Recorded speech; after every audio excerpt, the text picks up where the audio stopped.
दोस्तों, एक तरफ वैज्ञानिक चांद पर जीवन की तलाश में जुटे हुए हैं, दूसरी तरफ एलियन के होने के संकेत भी लोग ढूंढ रहे हैं। एलियन को लेकर दुनिया भर की कई स्पेस एजेंसीज अपने अपने दावे कर चुकी है। कुछ वैज्ञानिक मानते हैं कि एलियंस हैं, तो कुछ वैज्ञानिकों का कहना है कि एलियन जैसा कुछ नहीं है, क्योंकि अगर एलियन होते तो उनके बारे में अब तक पता चल गया होता। लेकिन इस बार एलियंस के होने की संभावनाओं के बारे में जापान ने बहुत बड़ी जानकारी दी है, और आज आपको ये खबर बताने की एक वजह है। ऐसा नहीं है कि हम ऐसे ही एलियंस की बात कर रहे हैं। आपको बता दें कि जापान के दो प्रोफेसर मसाकी मोरिमोटो और हिसाशी हिराबावशी, उन्होंने आज से 40 साल पहले 15 अगस्त 1983 में अंतरिक्ष में रेडियो सिग्नल भेजे थे। 1983 अगस्त का महीना 15 अगस्त रेडियो सिग्नल्स को लगातार एक सीरीज में भेजा गया। इसके लिए अमेरिका ने स्टैनफोर्ड यूनिवर्सिटी के हाई पावर एंटीना का इस्तेमाल किया था।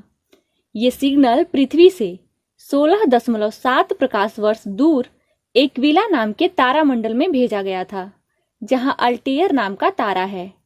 दरअसल वैज्ञानिकों का मानना है कि हमारे सौरमंडल की तरह अंतरिक्ष में कई और सौरमंडल हैं। इनमें अल्टेयर नाम के सौरमंडल में जीवन हो सकता है। इसलिए 40 साल पहले सिग्नल भेजा गया था। इन डिजिटल सिग्नल के जरिए जापान के वैज्ञानिकों ने एक मैसेज भेजा, जिसमें लिखा था कि हेलो एनीबॉडी देयर, यानी कि हेलो कोई है वहां पर। इसके अलावा कुछ ऐसे मैसेज भेजे थे जिसमें कोई पेंटिंग या आकृति उभर कर आती है। दरअसल एलियन किस भाषा को समझते हैं, इसके बारे में कुछ पता नहीं है। इसलिए सिग्नल्स के जरिए ऐसी पेंटिंग तैयार की गई ताकि दूसरी दुनिया का अगर कोई है, एलियन अगर वास्तव में है, तो कुछ तो समझ सकें, उस पर कुछ तो रिप्लाई कर सकें। इन पेंटिंग्स में इंसान की उत्पत्ति की पूरी यात्रा बताई गई थी, ताकि अगर कोई समझ रहा है तो समझ पाए कि यह कैसे भेजा गया। जापान के वैज्ञानिकों का मानना है कि दूसरी दुनिया से एलियंस के रेडियो सिग्नल का जवाब आ सकता है। इसके लिए जापान के योगो यूनिवर्सिटी में 64 मीटर रेडियस का एक बहुत बड़ा एंटीना लगाया गया। इसे आसान भाषा में रिसीवर कहा जा सकता है। आपको बता दें कि जापान के प्रोफेसर में से मसाकी मोरिमोटो अब इस दुनिया में नहीं है। उनका 2010 में निधन हो गया है। लेकिन उनकी कैलकुलेशन के हिसाब से यही वो समय है जब एलियन पृथ्वी पर सिग्नल भेज सकते हैं।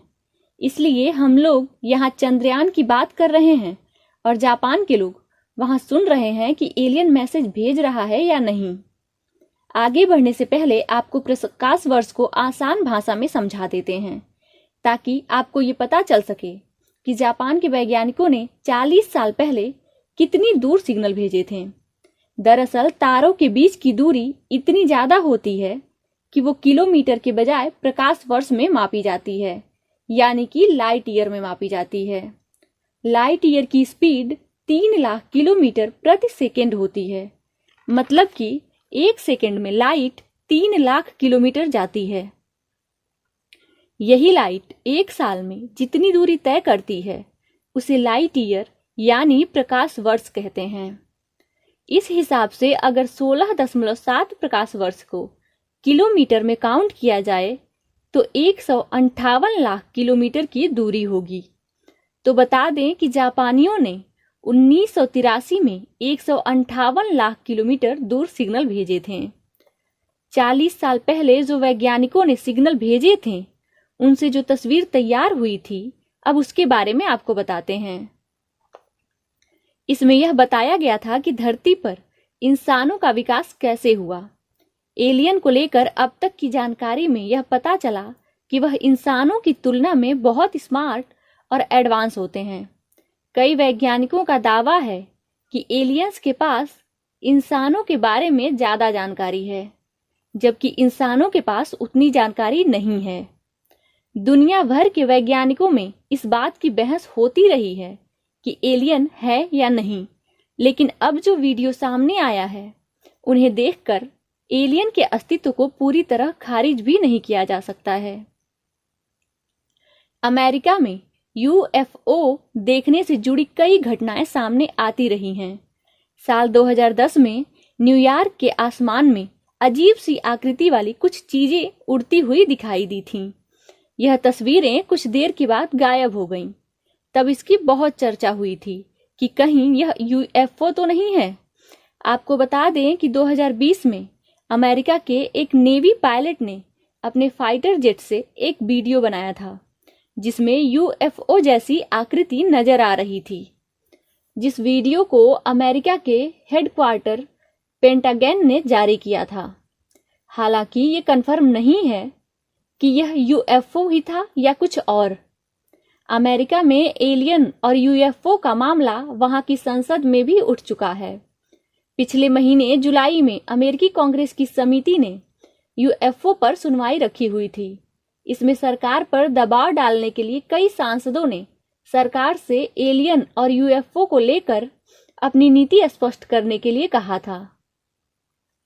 इस सुनवाई के दौरान अमेरिका के पूर्व नौसेना पायलट ग्रेव्स ने कहा कि अगर यूएफओ विदेशी ड्रोन है तो यह तत्काल राष्ट्रीय सुरक्षा का मुद्दा है। अगर यह कुछ और है तो आसमान में पूरे देश के लिए चिंता का एक विषय है। दरअसल हवा में उड़ने वाली किसी भी अज्ञात चीज को अमेरिका की सरकार यूएपी कहती है। पिछले कुछ सालों में दिखे यूएपी पर सरकार ने रिपोर्ट जारी की है। इसमें कुछ यूएपी या यूएफओ को सरकार अभी तक समझ नहीं पाई है। इस सुनवाई के दौरान अमेरिका एयरफोर्स के पूर्व खुफिया अधिकारी डेविड ग्रोच ने आरोप लगाया कि सरकार ने यूएपी देखे जाने के मामले से जुड़े रिसर्च को छुपाया है।